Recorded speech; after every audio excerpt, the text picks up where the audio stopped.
And I'll get us started and pass the mic to my good friends, Jack and Derek. Thank you for being here. We're going to talk about our clinical problem solvers, and specifically about reasoning, resilience, and relationships through the lens of our podcast that we've been doing for the past 2 years. And I'm just going to give an overview of what we actually do. So, our mission with the clinical problem solvers is to create a culture of compassion and community to disseminate and democratize the stories and science of diagnostic reasoning. So, when I think diagnostic reasoning, I think when the healthcare professionals see a patient and they have all these symptoms and they do labs and they look at the physical exam and then come up with a diagnosis. So, what happens in that black box? Our job is to make the implicit a little bit more explicit. That process is diagnostic reasoning. And just like most things in medicine and in life, there are ways to get better at it. There are many different tools that we love to geek out over. We decided that we wanted to share this with the rest of the world. And with the rise of podcasts and popularity on it in medical education, in life in general, we decided to put these things together and create the clinical problem solvers. And one thing that we noticed as we've been doing this for the past 2 years that is absolutely our favorite part is the power of the community and the power of crowdsourcing and getting to know so many different people from all over the world and how much our resources have improved when we have asked for our help from our community.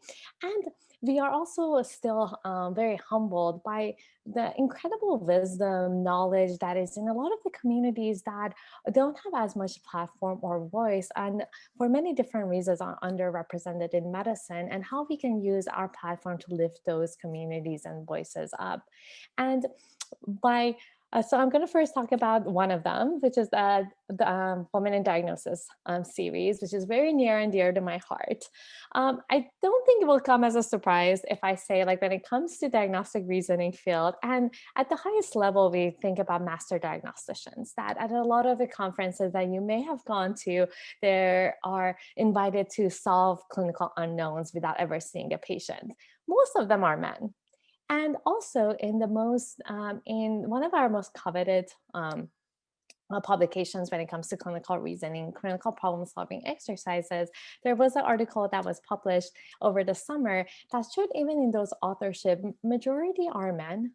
Less than 40% of all authors are women, and even less than 25% of the last authors are women. So that's not cool. Women are amazing at this. So, what I had hoped to do with the Woman in Diagnosis series is to give a platform and give voice to incredible women diagnosticians out there and just learn not only from their expertise, but also get to the bottom of like what is contributing to women and not having that as big of a platform or voice on a national stage in diagnostic reasoning.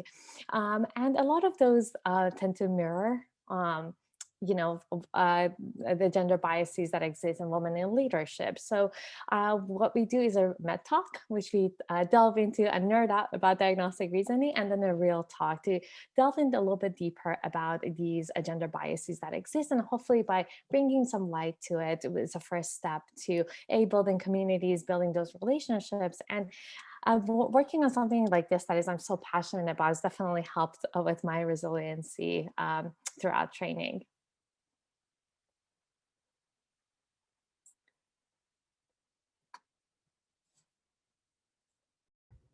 Great, thank you, Charmaine. And now I get the great pleasure of talking about our anti-racism in medicine series, the Clinical Problem Solvers.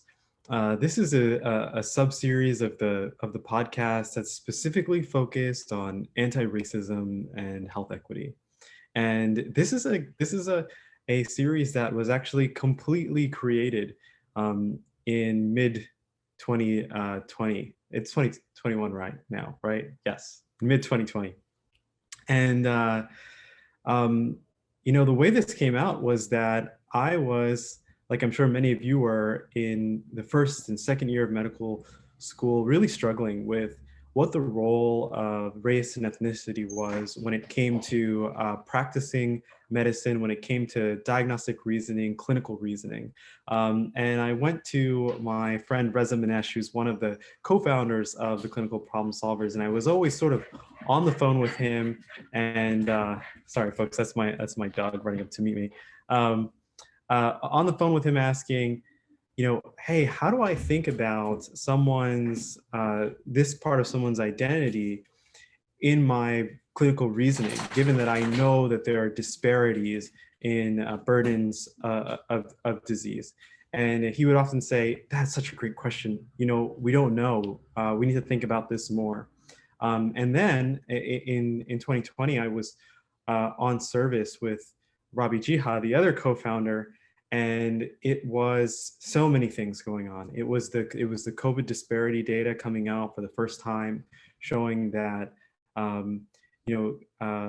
Black and brown communities that are historically disadvantaged, under-resourced, were getting it had just massively more disproportionate burden of COVID-19, especially when it comes to some of the worst outcomes of COVID-19. And at the same time, we were having discussions on rounds and discussions as a team about the reckoning, the national reckoning that the country is going through, continues to go through around racism. And for me and for a lot of the other folks I work with in podcasts, these were not new conversations, but a lot of the institutions and organizations that we worked with were sort of tapping into a new consciousness on that. And I think that's true too of the Clinical Problem Solvers. And so we set out to make this series where our mission is to equip our listeners at all levels with the consciousness, because consciousness is part of this, and the tools to practice anti-racism in their clinical careers. And notice we don't say to become anti-racist or to be anti-racist, but to practice it as something that we do on a regular basis. And we really wanted to do something that was different from any kind of book chapter, any kind of article. We wanted to create a living resource, something that was going to kind of ebb and move and flow with our world. And that's kind of what we've been able to do. We've been able to, we're recording an episode tomorrow on global vaccine allocation. That's been, tapping into the magic of podcasts and the new technologies that are available to us and the new connectedness that's available to us through social media, through podcasts. We've been able to really create something that is always evolving and responding to a changing world. So what are the ways that we're trying to do this? We want to challenge those clinical reasoning concepts that have gotten put into UWorld and put into Step 1 books that haven't really thought about why disparities might be rooted in racism and structural oppression. What are the historical contexts for some of the things that we learn, whether it's GFR or PFTs, that are important to our clinical reasoning and how we go about taking care of patients? We try to give our listeners, pragmatic and specific skills when it comes to reducing health systems and health outcomes. We have an episode I can't wait to release. We can't release them fast enough, but on how we talk about folks who are, we call it, taking a slower walk towards their vaccine, and the decision to get their vaccine because of the history of mistrust in medicine. And then the last thing is offering our listeners tools to self-reflect and illuminate and think about our own internalization of systemic racism. And that's for all of us. That's for me. That's for everyone who lives in our society, to do that reflexive work of knowing that, okay, I want the world to be a better place, but that starts with me. And so it's just been an amazing journey. If we could go to the next slide.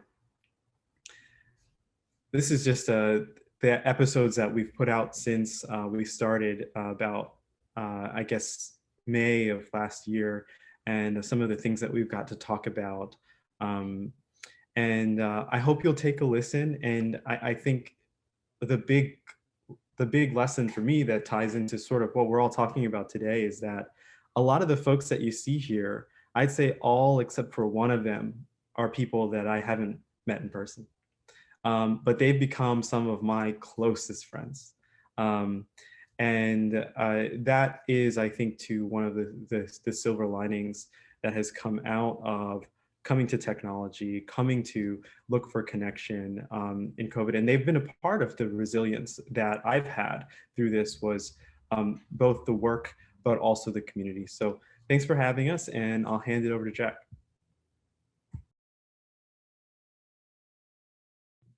Thank you so much, Derek. I am absolutely thrilled and honored to get to follow Charmine and Derek and get to talk with you all about another arm of the clinical problem solvers that similarly to Charmine and Derek has been a huge source of relationships and resilience for me. And so, I think one thing that I think is coming to light here is that throughout much of the phases, or throughout much of the COVID-19 pandemic so far, in many ways, our social circles and our lives have been forced to shrink. We can't spend time with people the way that we once used to. The opportunities to go out and explore are either limited, or in many situations have been taken away from us. And I think this power of technology to expand communities and to really give us an opportunity to on demand plug into communities that we otherwise wouldn't have access to has been the other side of this coin of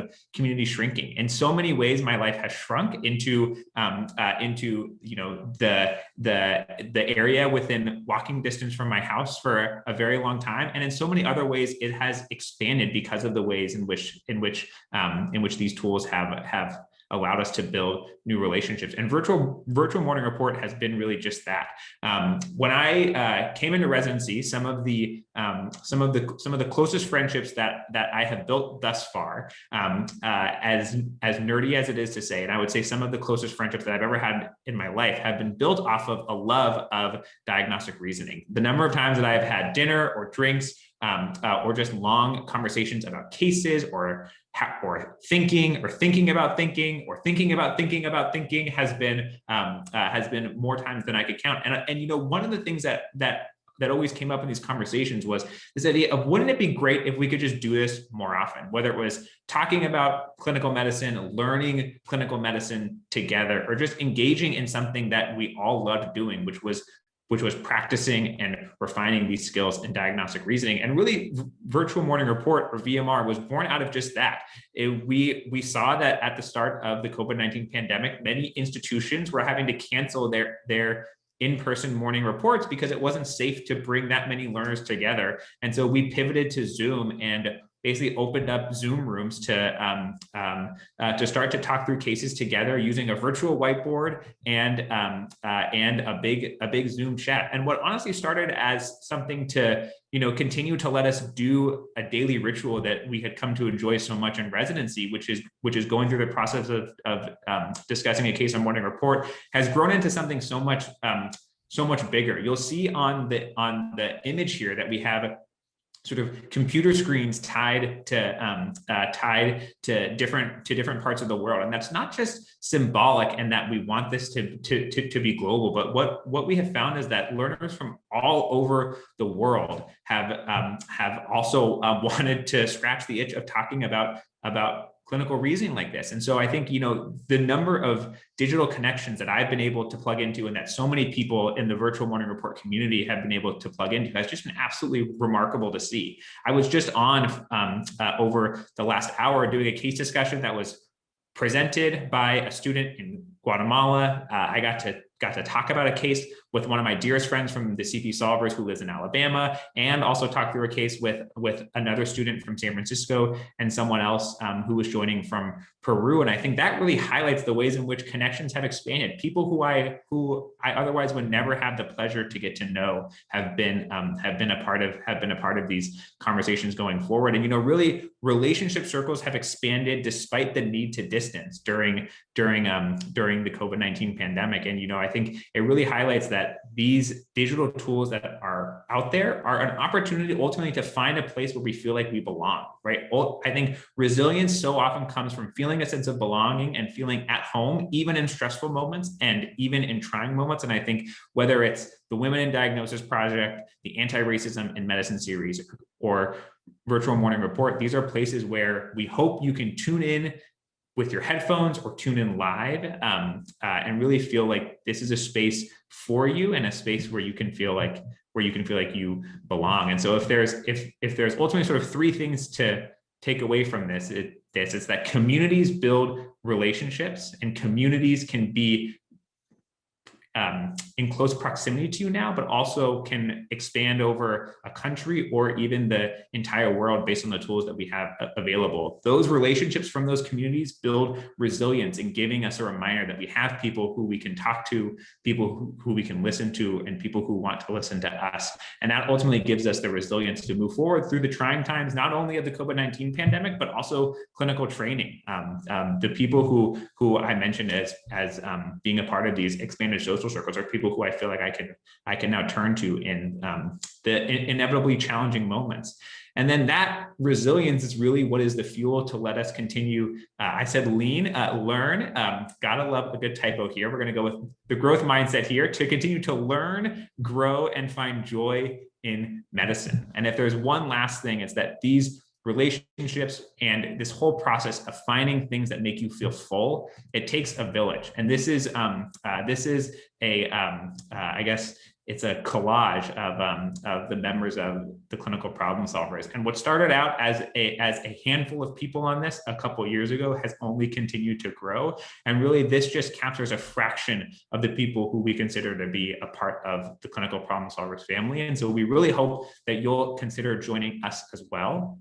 We definitely want to leave time for questions here, but if you would prefer to not ask your question out loud or don't have time to ask your question, you can always reach us by email here or find us on Twitter. And then lastly, our website here is down below where you can access the different podcast series and Virtual Morning Report that we talked about, as well as lots of other community building tools and tools for diagnostic reasoning.